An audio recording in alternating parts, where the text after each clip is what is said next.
trailer, isn't it? That's such a great trailer and a half. Sam joins us now. I don't breathe when they play it. I'm going to pass out. I didn't breathe. That's amazing. Well, how does it feel to know that they're making this from your memoir that you found so easy to write? What is it like, that feeling that you've got your own movie? Oh, honestly, it's completely bonkers. I mean, you know, the levels of surreal here are just so insane. I mean, you know, I left to write a book. I'm not putting myself down, but I'm a nobody. You know, I managed to get a contract to write a book. Couldn't believe it. Never in my wildest dreams did I imagine it would get turned into a movie. It's a Netflix movie. Yeah. And P.S., I'm being played by Billy Piper and Gillian Anderson, isn't it? I mean, am I on, like, you know, 10 caffeines? I mean, this is a lot. It's a lot to take in. So just to go back, when you left Newsnight and you started penning your memoir... Exactly. This wasn't just Prince Andrew, was it? It was a lot of other different people and just your time basically sort of booking the, you know, our sort of flagship. Yeah, I had to find 10 other people to get to the bit that I knew would probably be the bit that everybody read. Lots of people just read the last 3 chapters, completely understandably. But, yeah, I wrote about my entire career. And I'm just interested. I'm so sorry. Do you do a diary or something? How do you remember all of these events? Like, as soon as you met me, you went, "I've met you in a lift." Is it? Have you just got one of those brains that you can remember situations and stories and things like that? I'm brilliant with memories of situations. I'm terrible with names. I used to have to write the names of people we were interviewing, even if they were super famous, down on my brief. It's like, oh, Amy Schumer, oh, God. The thing that I have, though, is WhatsApp, social media, you know, like all the things I wrote to my best mate, who's a broadcaster as well, the pictures that I sent, not very classy ones of me inside the palace, underneath the thing, you know, taking pictures of my shoes, all immortalised in the movie now. So all of that... You can access your WhatsApp messages. I can. Unlike other people, no comment, I can access my WhatsApp. So I had, like, a living, breathing, you know, kind of, like, vibe from everything that I'd written to my friends, the stories that I'd told them, the things I'd written down myself. So how hard or easy was it to book on Newsnight anyway? Because it's, you know, you can't go on Newsnight frivolously. You've got to, you know, if you're going to be interviewed by Emily Maitlis, you've got to know your stuff, you've got to have your wits about you. So that would kind of make it more difficult for you to book people in the first place, I'd say. Oh, totally. Complete underdog on booking content because, you know, who in their right mind, let's be frank, would want to go, unless you're a minister or, you know, you're selling a book or a movie, why would you go and take that risk, right? So my job was persuading people to go on against their interests, basically. So I spent my time trying to get them to do something they probably shouldn't have done. So take us back to that time tell me when the moment kicked in, you thought, oh, my goodness, I've got an interview with Prince Andrew. It was so late because I'd been dealing with the palace for a year. And I think the thing that I love about this movie, if I could just say, is that, you know, I'm an ordinary woman who ended up in an extraordinary situation. And, of course, everyone's seen the interview, but this is the 95% before that with my colleagues and, you know, Esme, who was the editor, Stu was the deputy editor, Amanda Thirst, played by Keely Hawes, who I was dealing with. So it all started a year prior, and it was only on the Monday, so we're now 13 months in, the Monday when I met Prince Andrew face-to-face with Emily and Stuart, with his daughter sitting next to him in Buckingham Palace, as close as we are, Alison. You're Prince Andrew right now, forgive me. OK. Yeah. Emily Maitlis would have been here at this cushion. It was only then on the Monday I thought this could actually happen.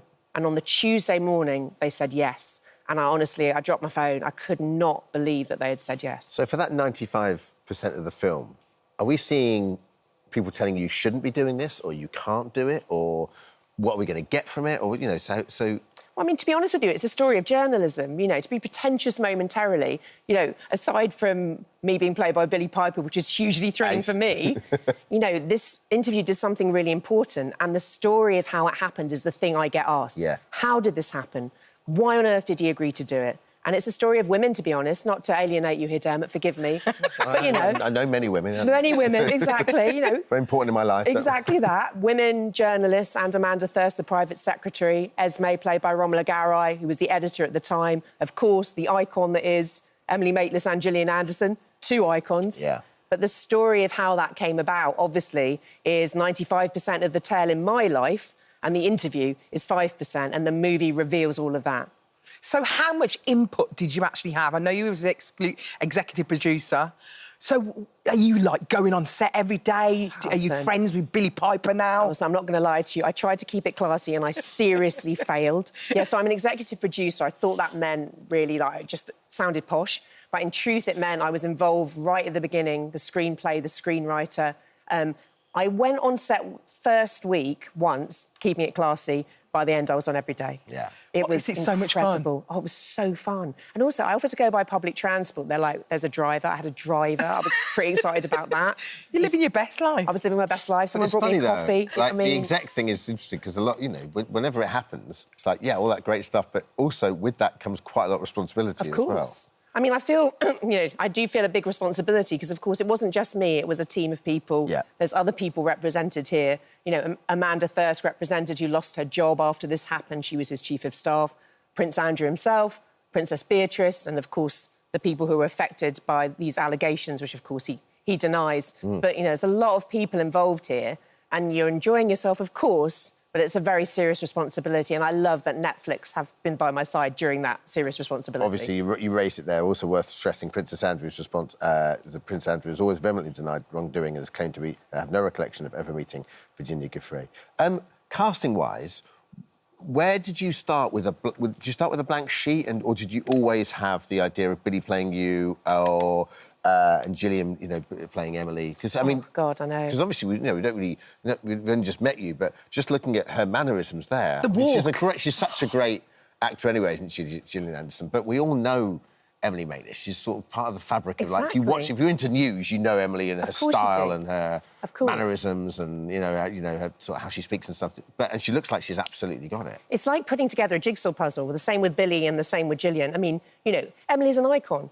Gillian's an icon. I mean, you know, two icons, you know, and Billie and I were doing well as well, thank you very much. But, you know, you literally see it come together in terms of the mannerisms, the costume. I mean, obviously, Gillian's wearing a wig. Billie wears a wig. You look really itchy. I'm sorry, Billie, about that. Billie's hair is very different to mine. And putting together, coming to my house, meeting my, like, you know, 8 items of black clothing, costume, putting those together, you know, my Topshop boots. Sorry, other boots are available.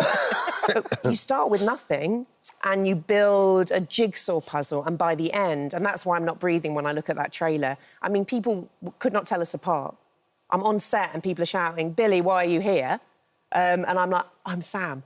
I mean, even just now, you know, with people I'm with, everyone got so confused. There was a picture in the Mail. I'm not dissing the Mail are great, but they confused me and Billie and had Billie kissing my boyfriend. It all got very strange. Brilliant.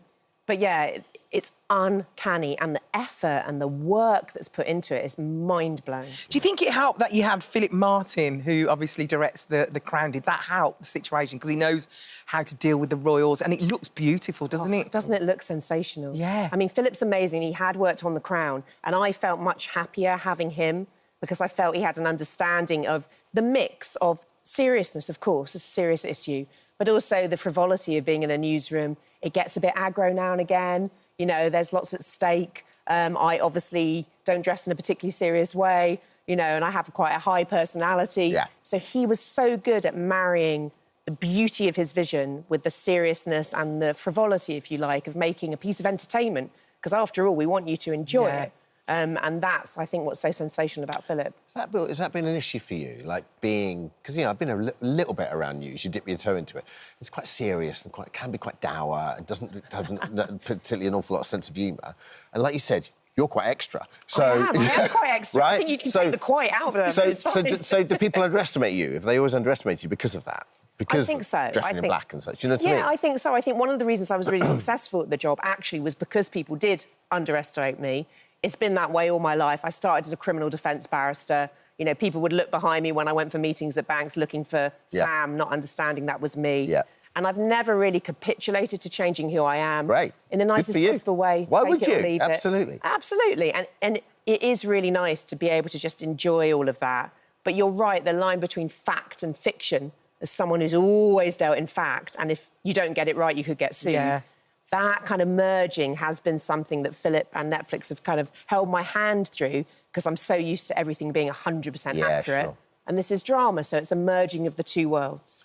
Did it throw you off at the time when Beatrice came into the room? Oh, my God, yes. Can you imagine? You've gone to talk to Prince Andrew in Buckingham Palace. you know, with your boss and your other boss, you know, about the biggest interview in the world, and you're talking about difficult subjects, and then he brings his daughter. I mean, it was the curveball of curveballs. I'm not easily disconcerted, but I have to admit, even I was impressed by that as a curveball. Did you think at that moment that maybe the interview was not going to go out? When you saw her? Well, when she came, it was at the negotiation she came to, I felt that it was going to be difficult for me to approach him the way I was expecting to negotiate with him. I knew what kind of personality he was. As you can tell, I'm quite robust. I thought I'd be looking to make that human connection to persuade him, and her being there definitely did change that dynamic in a big way. How's your life changed now, Sam? Because presumably you... I mean, I don't know if you want to, but you can't go back to doing that job now. That's right. To a point, can you? Because where do you go? And also, you're sort of a bit more recognisable now, or... I don't know if that would make a difference, but so... I did get recognised on the bus the other day, guys. Did you? Yeah. I mean, they thought it was Emily Maitlis, but it's a small detail. Did you have a selfie? They did have a selfie. So did you... Has your career path kind of changed trajectory now to a point? Yeah, it really has. I mean, I loved the job that I did. I was a part-time worker, bringing up a kid on my own, and lucky me to be able to go to Buckingham Palace one day and, you know, sandpit the next. Yeah. So it wasn't all glamour. I worked really hard and I loved the job. But there are new things I'm doing now. So I teach, actually, at the London School of Economics. Oh, wow. I'm a visiting senior fellow, guys. Don't know what it means, but it sounds super impressive. I teach negotiation, and maybe there'll be another book, you know. I do speaking. That's how I sort of, like, pay the bills. So I've closed the door, I suppose, and they maybe have closed the door on me. But I enjoyed every second, and I'm enjoying every second of this, of course. Well, I can't wait for this to come out. It's on Netflix. It's called Scoop, and it's launching on the 5th of April. Thank you so much, Sam. It's so lovely to meet you.